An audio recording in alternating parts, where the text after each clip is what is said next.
Hi! Welcome back to my channel!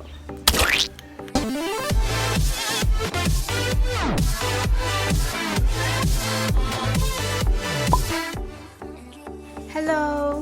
Hi sa inyo! Ngayon gagawa tayo ng no makeup look. So wala, hindi na natin patatagalin pa. Mag-start ako sa primer ko. This is from LA Girl.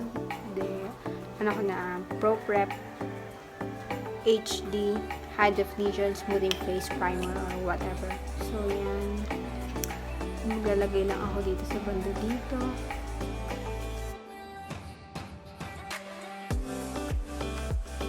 Yan. I-fill in lang natin yung ating mga pores para magmukhang semi-perfect ang ating skin, okay? There you go. Next, maglalagay tayo ng foundation. This is from Everbelena. Kanilang all-day liquid foundation in the shade Silk. Para ma-achieve natin yung makeup na mukhang hindi ka nag-makeup, dapat ang gagamitin nating base or foundation.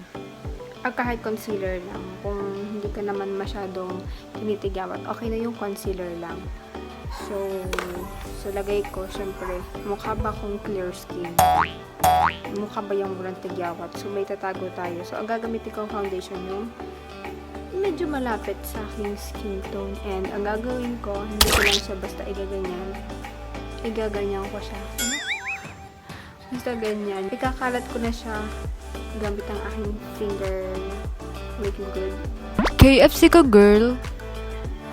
KFC. By the way, yung daliri ko, hindi yan dumi. Ano to? Clay yan. Sumuot na yung clay sa sa kuko ko.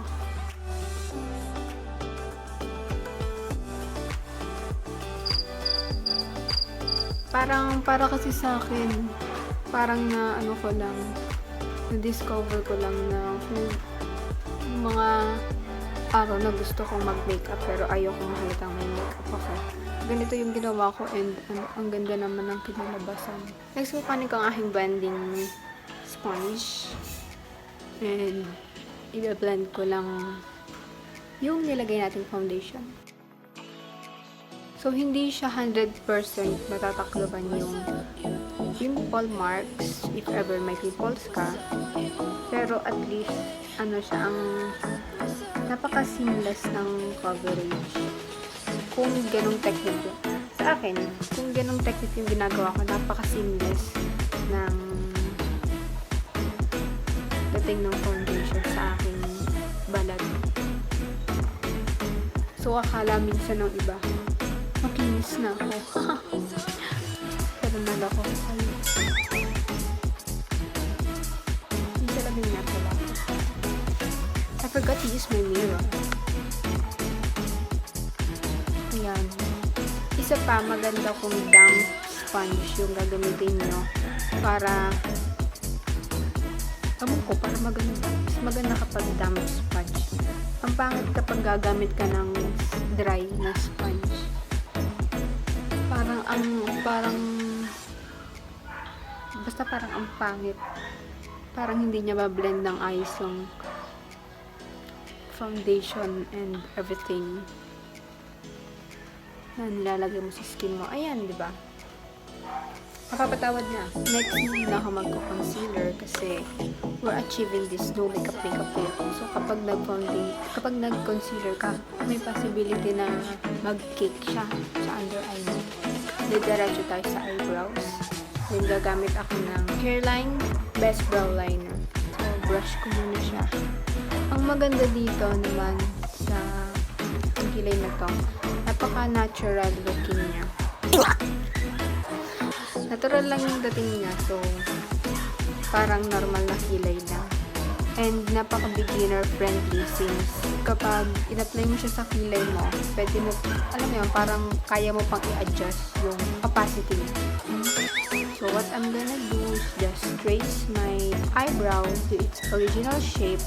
Tapos, ganyan lang. Fill in ko lang siyang ganyan. Ayan. O, diba mukhang mukhang natural lang. Pero, na-fill in na niya yung ating eyebrows in a very natural looking way. Tapos, blend mo lang. there you have it. You have your natural eyebrows done.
So, yeah, I like to put it that way. I don't know why. Like that, like that, like that, like that, like that, like that. And as you can see, there is some buo-buong powder. Some buo-buong powder. So, I'm gonna take this brush. This is dual-ended. Dual-ended? Basta dalawang yan, ganyan. Brush off ko lang. So, konting powder lang yung ginamit ko para hindi masyadong buo-buo yung product sa ating face. Okay, like that. Next, to warm up our face para hindi naman masyadong itlog na itlog ang hugis ng ating mukha. So, gamit lang tayo ng very, very, very minimal na contour. So, this is from Vice Cosmetics. Kanilang Aura Contour in the shade For Sure. I'm gonna keep it like that, very close to my hairline. Just to create a depth. You know, kunyari hindi masyadong malapad yung noon natin. Pero malapad yan. Yan lang, konti lang. Tapos, konti lang ulit. Para naman dito.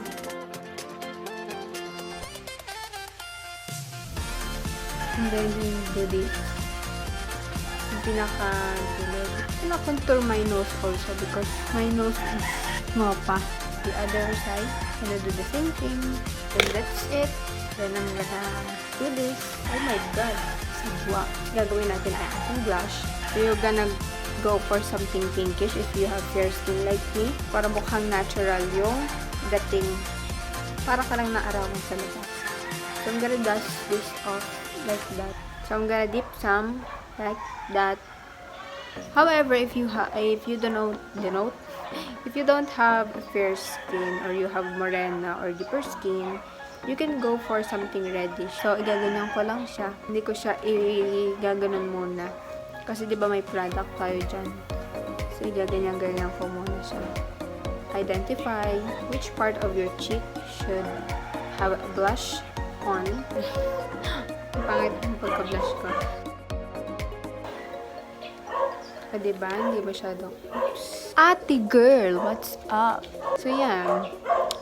Second to the last, ilalagay natin ay mascara. Curl lang natin ang very light, ang ating mga pilikmataers. So, you have that lumalabang pilikmata. I have here the Show Wheel Volume and Curl Mascara. It is like that. Pardon me if I'm this close, okay? Oh, di ba? Patutuyuin lang natin ng konti. If hindi, kasi hindi siya mabilis mag-set. Nagsaset naman siya agad, pero hindi ganun kabilis. So, lastly, to finish our no makeup look, we're going for a natural. Kaso, wala akong ganitong lipstick. So, pero I have this color tint in the shade Ocean. So, this is matte. So, I'm gonna just shake it para maano yung pigment. Okay. Ganyan siya. Diba? Halata pa lang ibang hanggang. Pero that's it. There you have it. Our no makeup look. I know.